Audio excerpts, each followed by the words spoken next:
ಮುಂದನೇದು ಜೈ ಬಾಪು ಅಂತ ಈ ಒಂದು ಸಮಾರಂಭಕ್ಕೆ ಹೆಸರಿಟ್ಟಿದ್ದೀವಿ. ಕಾರಣ ಏನು? ತಾವೆಲ್ಲ ಬಂದಿರ್ಬೋದು, ನೋಡ್ತಾ ಇದ್ರೆ ಜೈ ಬಾಪು ಅಂತ ಇದೆ, ಜೈ ಭೀಮ್ ಅಂತ ಇದೆ, ಜೈ ಸಂವಿಧಾನ ಅಂತ ಇದೆ, ಪ್ರತಿಭಟನೆ ಏನಕ್ಕೆ ಅಂತ ಹೇಳ್ಬಿಟ್ಟು.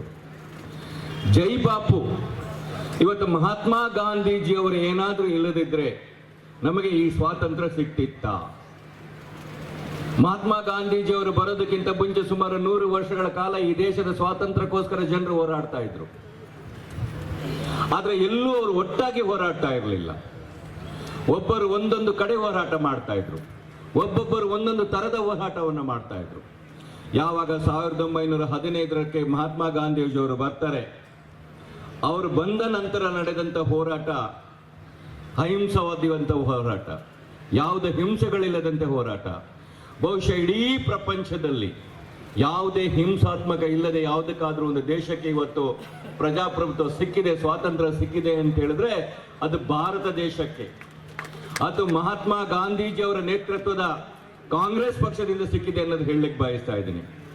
ಆದರೆ ದುರಾದೃಷ್ಟ ಏನಂತ ಹೇಳಿದ್ರೆ, ಯಾರು ಈ ದೇಶಕ್ಕೆ ಸ್ವಾತಂತ್ರ್ಯವನ್ನ ತಂದುಕೊಟ್ಟಂತ ವ್ಯಕ್ತಿ, ನಾಯಕತ್ವ ವಹಿಸಿಕೊಂಡಂತ ವ್ಯಕ್ತಿಯ ಹೆಸರನ್ನೇ ಇವತ್ತು ಮರೆಮಾಚುವಂತ ಸ್ಥಿತಿಗೆ ಬಂದಿದ್ದಾರೆ.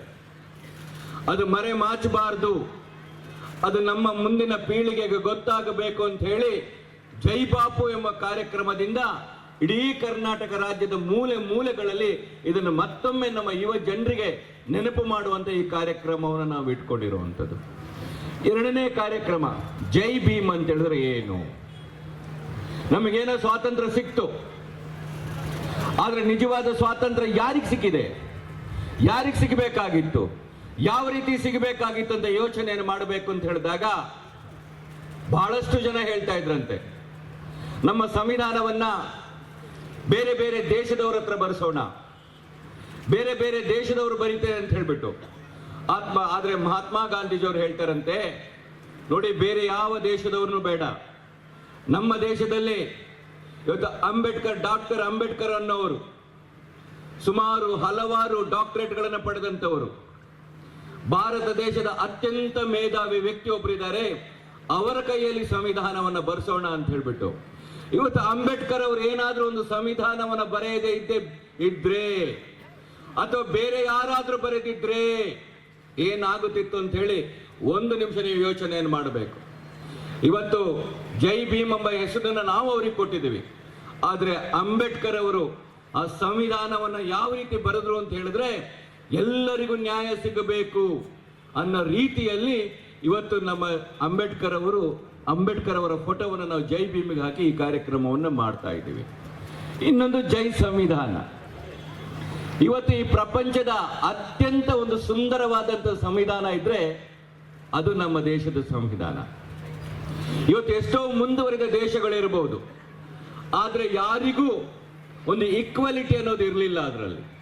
ಅಲ್ಲಿ ತಾರತಮ್ಯತೆ ಇತ್ತು. ಮಹಿಳೆಯರಿಗೆ ಮತದಾನದ ಹಕ್ಕಿರಲಿಲ್ಲ, ಅಥವಾ ಹಕ್ಕಿದ್ರು ಆ ವ್ಯಾಲ್ಯೂಗಳು ಬೇರೆ ಬೇರೆ ತರ ಈಗಲೂ ನಡೀತಾ ಇದೆ.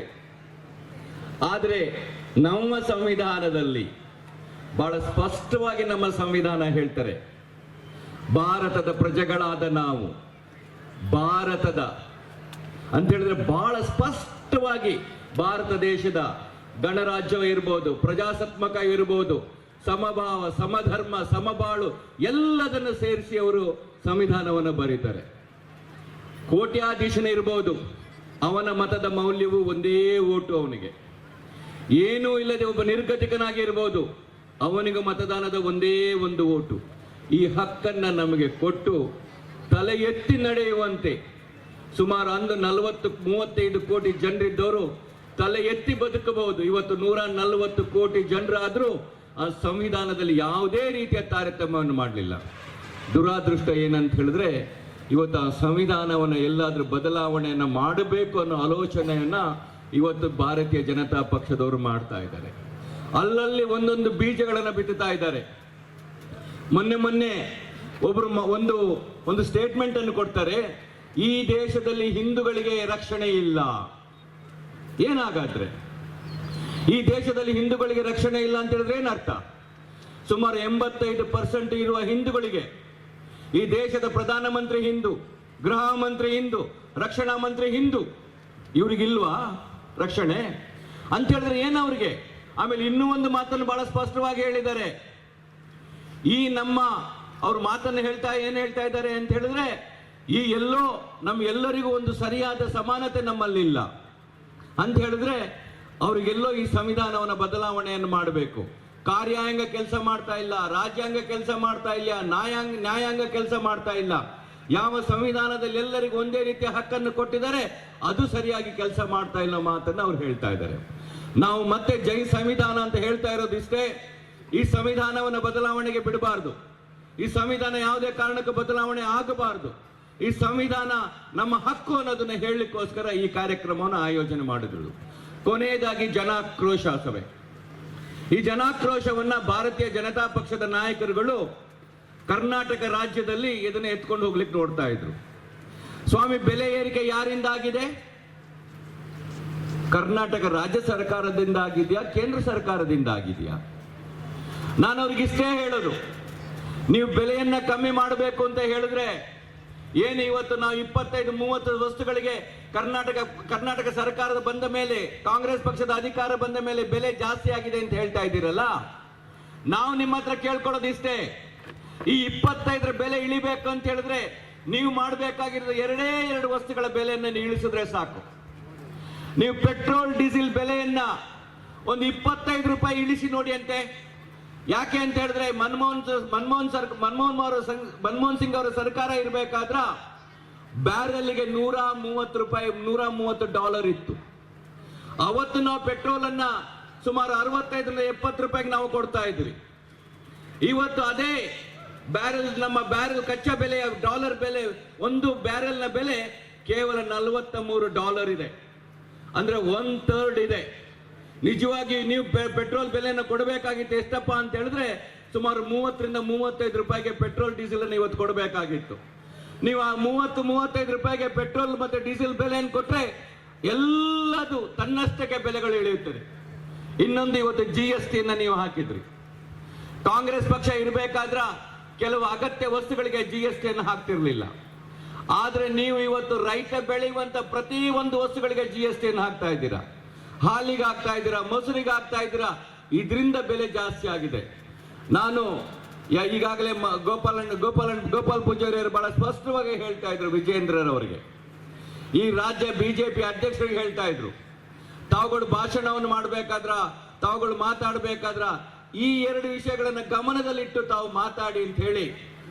ಯಾಕೆಂದ್ರೆ ಬಹಳಷ್ಟು ಜನ ಮಾತಾಡೋದ್ರಿಂದ ನನ್ನ ಭಾಷಣವನ್ನು ಮೊಟಕುಗೊಳಿಸಿ ಮತ್ತೊಮ್ಮೆ ಈ ಒಂದು ಅದ್ಭುತವಾದಂತಹ ಕಾರ್ಯಕ್ರಮವನ್ನ, ಬಹುಶಃ ಗೋಪಾಲ್ ಪೂಜಾರಿ ಅವರು ಈ ಒಂದು ಒಳ್ಳೆಯ ಕಾರ್ಯಕ್ರಮವನ್ನು ಇಷ್ಟೊಂದು ಅದ್ದೂರಿಯಲ್ಲಿ ಮಾಡ್ತಾರೆ ಅಂತ ಹೇಳಿದ್ರೆ, ನಾವು ಇಲ್ಲಿಗೆ ಖಂಡಿತವಾಗಿ ನಾನು ಹೇಳ್ತಾ ಇದ್ದೇನೆ, ಮುಖ್ಯಮಂತ್ರಿಗಳನ್ನ ಅಥವಾ ಉಪಮುಖ್ಯಮಂತ್ರಿಗಳನ್ನ ಖಂಡಿತವಾಗಿ ಕರಿತಾ ಇದ್ವಿ. ಗೋಪಾಲಣ್ಣ, ನಮಗೆ ಈ ರಾಜ್ಯ ಮಟ್ಟದ, ಈ ಜಿಲ್ಲೆ ಮಟ್ಟದಲ್ಲಿ ಒಂದು ಕಾರ್ಯಕ್ರಮವನ್ನು ಮಾಡಲಿಕ್ಕಿದೆ. ಬಹುಶಃ 2 ಜಿಲ್ಲೆಗಳನ್ನ ಸೇರಿಸಿ ನಾವು ಈ ತಿಂಗಳ 27ನೇ ತಾರೀಕಿಗೆ ಮಂಗಳೂರಿನಲ್ಲಿ ಮಾಡೋದಂತ ಒಂದು ನಿಶ್ಚಯವನ್ನು ಮಾಡ್ತಾ ಇದ್ವಿ. ಆ ಮಂಗಳೂರಿನ ಕಾರ್ಯಕ್ರಮವನ್ನ ನಾವು ಬೈಂದೂರಲ್ಲೇ ಮಾಡ್ತಾ ಇದ್ವಿ. ಅಖಿಲ ಭಾರತ ಕಾಂಗ್ರೆಸ್ ಪಕ್ಷದ ಪ್ರಧಾನ ಕಾರ್ಯದರ್ಶಿಗಳಾದಂತ ರಣದೀಪ್ ಸುರ್ಜೇವಾಲ್ ರವರು ಬರ್ತಾ ಇದ್ದಾರೆ. ಆ ಕಾರ್ಯಕ್ರಮಕ್ಕೆ ನಮ್ಮ ಮುಖ್ಯಮಂತ್ರಿಗಳಾದಂತ ಸಿದ್ದರಾಮಯ್ಯ ಸಾಹೇಬರು ಬರ್ತಾ ಇದ್ದಾರೆ. ಕರ್ನಾಟಕ ಪ್ರದೇಶ ಕಾಂಗ್ರೆಸ್ಸಿನ ಅಧ್ಯಕ್ಷರಾದಂತ DK ಶಿವಕುಮಾರ್ ಸಾಹೇಬರು ಬರ್ತಾ ಇದ್ದಾರೆ. ಆ ಕಾರ್ಯಕ್ರಮವನ್ನು ಇಲ್ಲೇ ನಾವು ಮಾಡಬಹುದಿತ್ತು. ಆದ್ರೆ ಖಂಡಿತವಾಗಿಯೂ ಮತ್ತೊಮ್ಮೆ ಈ ಕಾರ್ಯಕ್ರಮವನ್ನು ಆಯೋಜನೆ ಮಾಡಿದಂತ ಎಲ್ಲ ನನ್ನ ಪಕ್ಷದ ಆತ್ಮೀಯ ಕಾರ್ಯಕರ್ತರಿಗೆ ಅಭಿನಂದಿಸಿ ಈ ನನ್ನ 2 ಮಾತುಗಳನ್ನು ಮುಗಿಸ್ತೇನೆ. ಜೈ ಹಿಂದ್, ಜೈ ಕಾಂಗ್ರೆಸ್ ಪಕ್ಷ.